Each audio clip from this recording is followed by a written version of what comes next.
성경은 전체 66권이라고 다 알고 계시죠?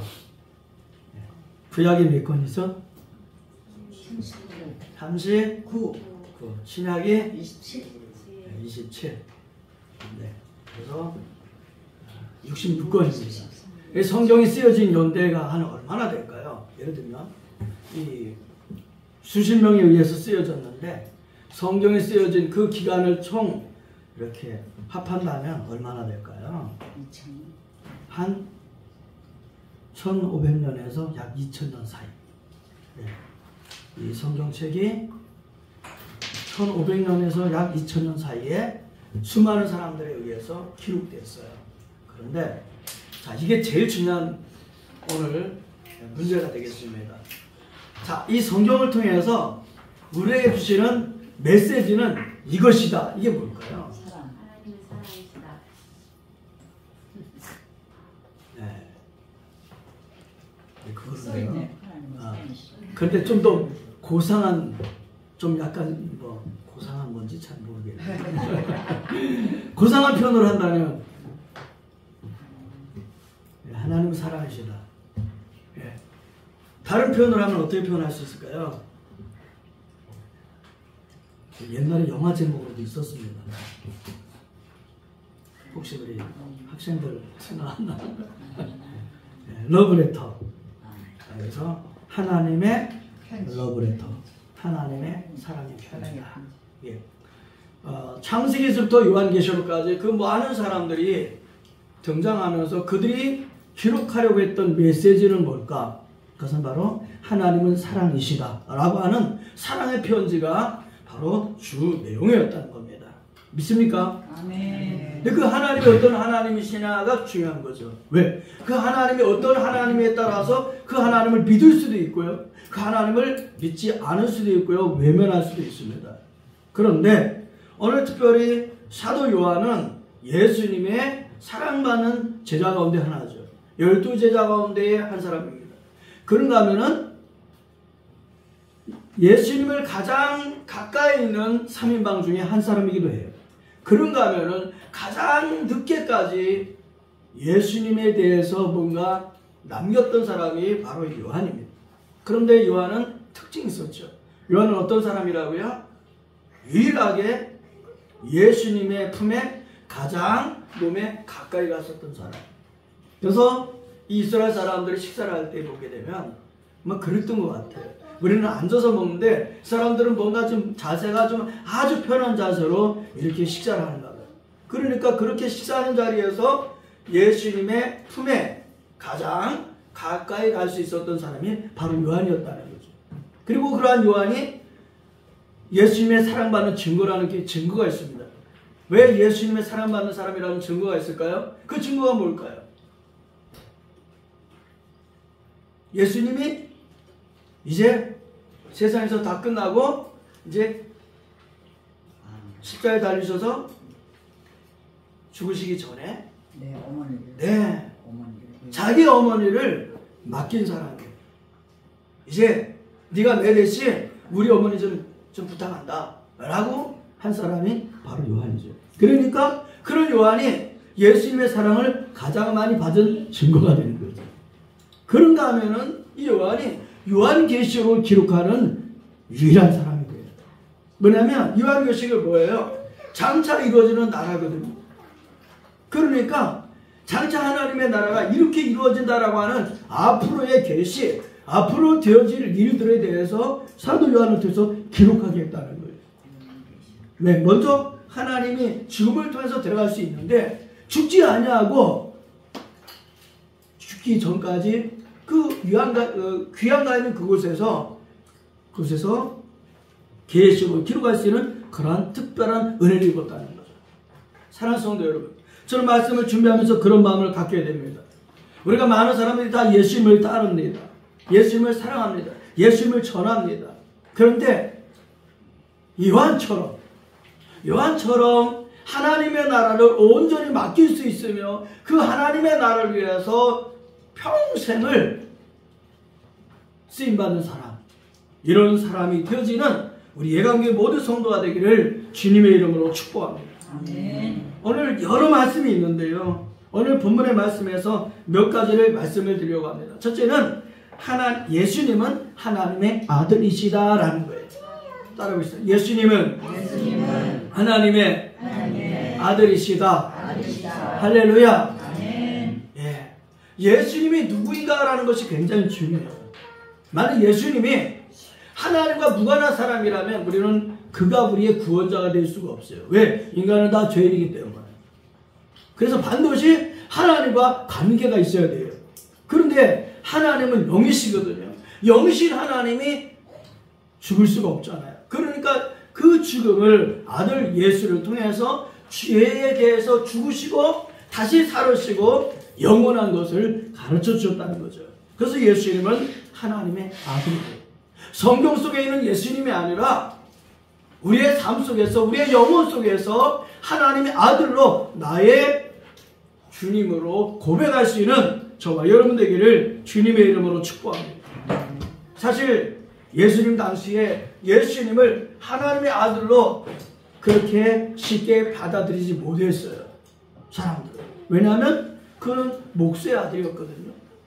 그리고 또는 그는 갈릴리에서 그냥 어부의 한 사람에 불과했던 사람이죠. 그 사는 동네는 그냥 동네 사람이에요. 그런데 그가 메시아다? 이건 도저히 쉽게 받아들일 수 없는 거였죠. 그러니까 예수님의 가족들까지도 예수님에 대해서 어떻게 되는 거예요? 믿지 못하는. 그래서 어떻게? 형제들까지도 예수님이 뭔가 잘못됐다라고 생각을 했어요. 근데 나중에 시간이 지나면서 보니까 잘못된 것이 아니라 그게 정상이었고 자기들이 예수님을 알지 못했던 거죠. 어느 시대도 마찬가지예요. 많은 사람들이 우리가 예수님을 믿고 예수님을 전하지만 그 예수님을 제대로 영접하지 받아들이지 못한다는 거예요. 그런데 교회 밖에 있는 사람들은 그렇다 치더라도 교회 안에 있는 예수 믿는 우리들에게는 정말 예수님이 하나님의 아들이신가? 이 사실 앞에서 아멘 하는 고백이 있는 저와 여러분들에게를 주님의 이름으로 축복합니다. 고백이 있어요. 정말 예수님은 하나님의 아들이십니다. 나의 주님이십니다. 라고 하는 고백이 있어야 된다는 거죠. 마태복음 16장에 보게 되면은 예수님께서 기적을 베푸시죠. 첫째는 물고기 2마리, 떡 5개로 5,000명이나 되는 그 많은 사람들이 먹고 남는 그런 기적이 나타나죠. 그리고 또다시 그렇게 기적이 나타나요. 이번에는 보리떡이 몇 개? 7개. 물고기 2마리를 해서 또다시 기적을 베풉니다. 이번에는 4,000명이 넘는 사람들이 먹었다라고 기록이 되어 있어요. 자, 예수님이 이렇게 기적을 베풀지 않아도 되는데 떡을 만드시고 그 떡을 5,000명이나 또 4,000명이나 많은 사람들이 먹는 기적을 베푸시고 예수님은 그 이후에 제자들에게 물어봅니다. 마태복음 16장에 보게 되면 그렇게 질문하죠. 사람들이 나를 무엇이라고 말하더냐? 라고 물으니까 제자들이 말합니다. 선생님을 세례 요한이라고 말합니다. 엘리야라고 말합니다. 에레미야라고 말합니다. 선지자라고 말합니다. 이렇게 제자들이 예수님에 대한 소문, 예수님이 세상에서 불려진 이름을 그렇게 대답을 하죠. 그때 예수님의 제자들이 질문합니다. 너희들은 나를 누구라고 하느냐? 다시 말하면 너희는 나를 어떻게 믿느냐? 너희들은 나를 어떤 사람으로 알고 있느냐? 고백하느냐? 라고 하는 질문이 되는 거죠. 그때 베드로가 그렇게 고백한 거죠. 주는 그리스도시요 살아계신 하나님의 아들이십니다. 할렐루야. 아멘. 생각해 보았어요. 예수님의 제자들이 많이 있었는데 그 다른 제자들은 이런 고백이 아니라 베드로가 이런 고백을 먼저 하게 됐다는 거죠. 주는 그리스도시다. 메시아라는 거죠. 당신이 메시아입니다. 근데 예수님은 그렇게 말씀하시죠. 이것은 내가 스스로 생각한 네 생각이 아니고 네 지식이 아니고 하나님의 성령이 너에게 가르쳐준 것이다. 그래서 우리는 어떤 사람이 되느냐? 하나님의 성령을 통해서 예수님을 알 수 있게 됩니다. 성령을 통해서 예수님을 믿게 된다는 말씀이 되기도 합니다. 그러니까 성령이 하지 아니하고는 예수님을 나의 구주로 메시아로 믿을 수가 없다는 거예요. 그래서 우리는 그런 기도가 필요합니다. 하나님, 성령을 통해서 내 마음을 만져 주시옵소서. 내 지식과 경험과 내가 생각하는 그런 모든 것 위에 하나님의 은혜를 베풀어서 알게 해주세요. 이런 기도가 주님 앞에 드려져야 된다는 거죠. 요한복음 14장에 보게 되면은 또 제자들이 그렇게 예수님 앞에 질문합니다. 우리에게 하나님을 보여주세요. 우리에게 하나님을 보여주세요. 그래서 예수님이 뭐라고 말씀하셨어요? 나를 본 자는 하나님을 보았다. 할렐루야. 예. 저도 처음에 어렸을 때에 교회를 다닐 때는 목사님 설교가 어떤 때는 예수님이 강조되고 어떤 때는 하나님이 강조되고 있었어요. 그럴 때마다 생각이 드는 거예요. 하나님이 높으신 건가? 예수님이 높으신 건가? 왜? 자꾸 계속 여러 번 말씀하시니까 그게 중요한 것 같아서 그때는 하나님에 대해서 말씀 많이 하면 하나님이 중요한 거구나. 근데 어떤 때는 하나님에 대한 말씀 별로 없고 예수님에 대한 말씀을 많이 하는 거. 그러면 예수님의 말씀을 많이 하니까 또 예수님이 중요한 거구나. 근데 그때 어린 생각에 하나님의 아들 예수라는 게 이게 정확하게 제가 인식이 안 됐다는 거죠. 사랑하는 성도 여러분, 오늘 저와 여러분들이 하나님의 아들 예수님이 바로 우리의 메시아, 우리의 구주라는 사실을 오늘 말씀을 통해서 고백할 수 있는 저와 여러분들에게를 주님의 이름으로 축복합니다. 두 번째는 오늘 말씀해 보게 되면은 하나님의 사랑을 믿어야 된다는 거예요. 따라해보겠습니다. 하나님의 사랑을 믿어야 된다. 할렐루야. 하나님의 사랑을 믿어야 된다. 자, 이 하나님이라고 표현을 했는데요. 그걸 저는 부모님이라고 표현하고 있어요. 자, 우리 자녀들이 부모님에 대해서 믿습니까? 네. 믿어야 돼요. 할렐루야. 네. 우리 부모가 어떤 부모든지 간에 부모는 나에게 있어서 뭔가 내가 알지 못하는 것, 나보다도 더 큰 생각과 뭔가 계획을 갖고 계시다라고 하는 사실을 우리는 믿어야 된다는. 물론 세상에 있는 부모가 다 그렇지 못하는 경우도 많이 있지요. 그런데 하나님 아버지는 바르다. 할렐루야. 예, 그러므로 하나님의 사랑을 믿는 저와 여러분들에게를 주님의 이름으로 축복합니다. 자, 우리가 하나님의 사랑을 믿을 수 있는데 그 믿음에 대한 고백을 어디서 찾아야 될까요? 나 그냥 하나님 사랑 믿어 라고 말할 수도 있어요.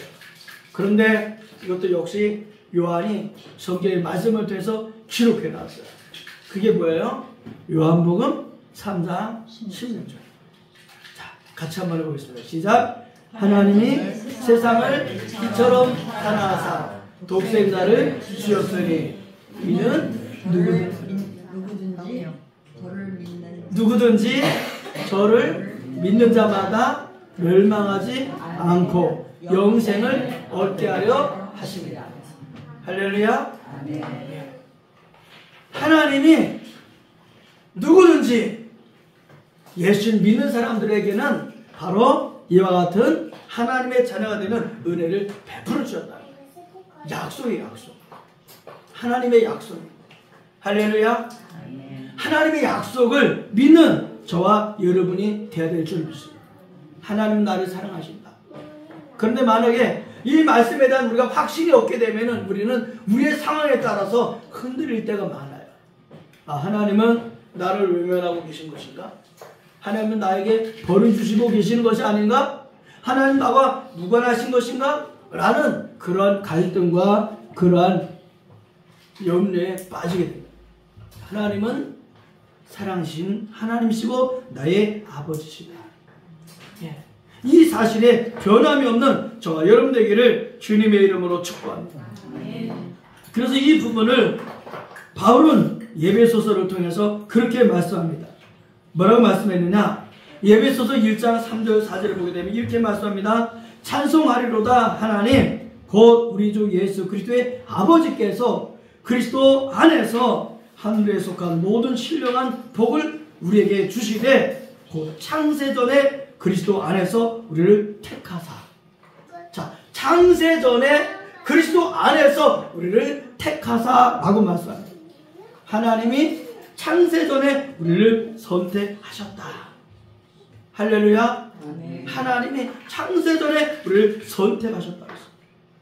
그리고 흠없게 하시고 우리를 자기의 아들들이 되게 하셨다. 아멘. 할렐루야. 아멘. 네. 우리를 당신의 아들들이 되게 하셨다. 이분이 하나님이시고 이분이 우리 아버지시네요. 할렐루야. 아멘. 네. 우리를 자녀 삼으신 하나님, 그 하나님을, 그 사랑을 믿는 저와 여러분 되어지기를 주님의 이름으로 축복합니다. 아멘. 아마 지난주에 우리 많은 사람들이 매스컴을 보면서 놀랐을 거예요. 노벨 문학상, 네, 한강. 네, 이름이 한강이에요. 한강. 네. 근데 그 당시에 저도 그때 그분의 뭔가 글을 좀 어렴풋이 읽고 그냥 지나갔었거든요.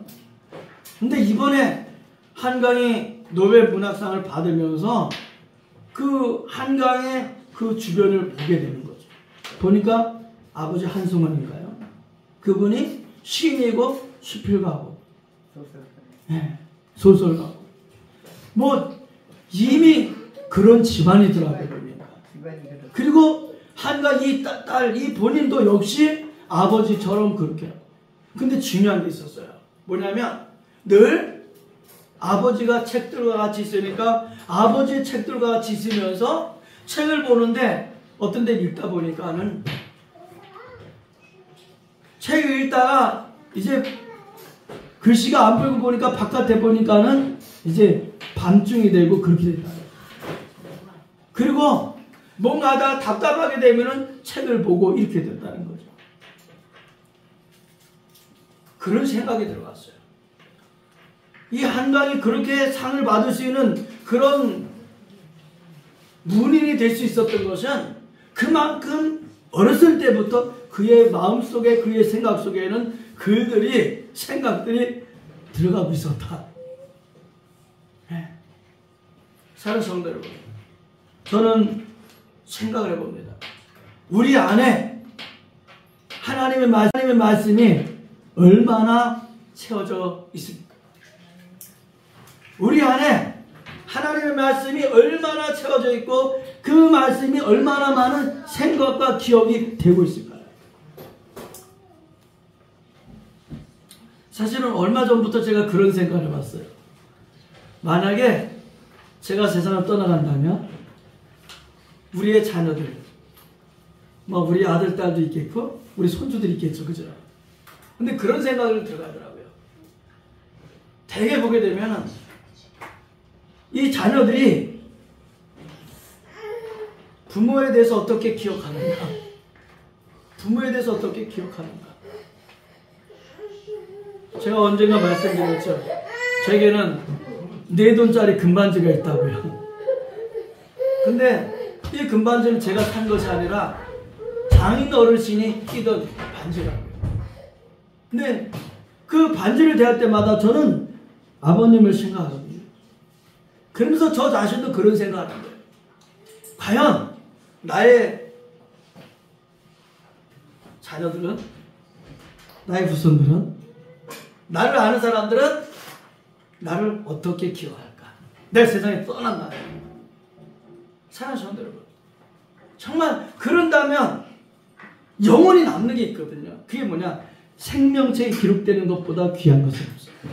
할렐루야. 아멘. 하나님을 잘 믿는 것, 믿음을 개선시켜주는 것, 하나님을 어떤 상황에서도 변치 않고 하나님을 따라갈 수 있도록, 하나님을 고백할 수 있도록, 하나님을 노래할 수 있도록.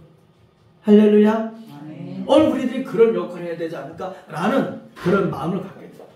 그래서 제가 초등학교, 국민학교 다닐 때에 불렀던 찬양, 그 어머니의 무릎 위에서 귀하고 귀하다 그 찬송이 굉장히 부러웠어요. 왜냐하면 어렸을 때에 부모님의 무릎 위에서 찬송을 들으며 성경을 들으면서 그 하나님을 느꼈던 자녀들은 평생을 하나님을 떠나지 않을 것 아닌가라는 생각에 그 찬송이 굉장히 제 마음속에 있었어요. 그러면서 얼마 전부터 제 마음에 그런 생각이 들어왔어요. 우리 손자들을 위해서 동화를 써야 되겠다. 동화를 쓰기 시작했습니다. 내년도 상반기쯤으로 동화를 쓰도록. 그래서 신춘문예에 내보도록 하겠습니다. 뭐 하는 거예요? 러브레터예요. 러브레터. 자녀들을 사랑하는 러브레터. 사랑하는 성도들은 하나님은 사랑이시죠. 하나님의 사랑을 믿는 저와 여러분 되기를 주님의 이름으로 축복합니다. 아멘. 오늘 말씀을 들으면서 우리 성도님들이 결단하셨으면 좋겠어요. 하나님은 사랑이신데 이 하나님의 사랑을 우리가 봤어. 이 하나님이 우리 아버지시면 그렇다면 우리는 이 아버지 사랑을 받았고 그 사랑을 받은 이 사랑을 반드시 누구에게? 내가 사랑하는 사람에게. 그것이 자녀일 수도 있고요. 부모일 수도 있고요. 친구일 수도 있고요. 그 사람에게 사랑을 전하는 저 여러분 되기를 주님의 이름으로 축복합니다. 금년말이 가기 전에 내가 누구에게 이 하나님의 사랑을 전했다라고 하는 것을 반드시 말할 수 있도록, 표현할 수 있도록 이 하나님의 사랑을 전할 수 있는 저 여러분 되기를 주님의 이름으로 축복합니다. 마지막으로 오늘 말씀해 보게 되면은 그런 말씀을 하셨습니다. 누구든지 20절에 하나님을 사랑하노라 하고 그 형제를 미워하면 이는 거짓말하는 자니, 이러면서 하나님을 사랑하는 자는 형제를 사랑하라 라고 말씀합니다. 말씀을 준비하면서 그런 생각을 해봤습니다. 왜? 요한은 믿는 사람들에게 쓰는 편지인데 이런 말씀을 보냈을까? 돌이켜보니까 그 시대나 지금이나 사람은 똑같은 것 같아요. 예수 믿노라 하면서도 믿는 사람들을 서로 사랑하지 못할 수 있다는 거예요. 사랑하지 않을 수 있다는 거예요.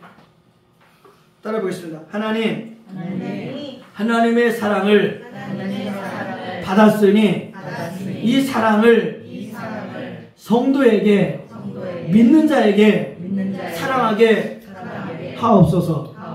할렐루야. 예, 믿는 자에게, 믿지 않은 사람들에게 하나님의 사랑을 사랑하라. 그건 둘째치고요.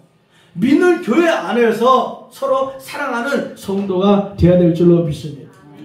할렐루야. 예, 믿는 사람들끼리, 교회가 교회끼리 서로 사랑해야 돼요.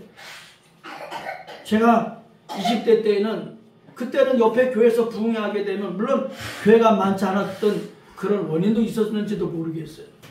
옆에 교회가 부흥한다 그러면은 다 그 교회 가서 같이 부흥하고 막 그렇게 했거든요. 뭐 진짜 뭐 연세 드신 분들은 아시겠지만 밑에 그냥 뭐 가만히 떼기를 깔고 천막을 쳤어도 부흥해야 한다 그러면은 다 모여들어서 막 부흥에 참석했었는데 지금은 안 그러잖아요. 지금은 옆에 교회에서 부흥하면 우리 같이 갑시다 이런 목소 아니면 있을까요? 물론 있을 수도 있겠죠. 근데 덜해. 그리고 교회 성도가 뭔가 잘못하게 되면은 그것을 뭐 권징이라고 하죠. 아, 우리 집사님, 우리 권사님 그렇게 하면 안 됩니다 라고 그렇게 하거든요. 근데 지금은 교회에서 그런 권징이 있을까요? 우리 교회도 없어요. 우리 교회뿐만 아니라 그런 권징이 없는 교회가 거의 거예요. 그러니까 바뀌고 있다는 거죠. 사랑하는 성도 여러분, 정말 성도가 성도를, 교회가 교회를 예수 안에서 살아갈 수 있는 교회, 그런 가정, 그런 성도가 되어지도록 기도하는 우리 모두가 되기를 주님의 이름으로 축복합니다. 기도하겠습니다.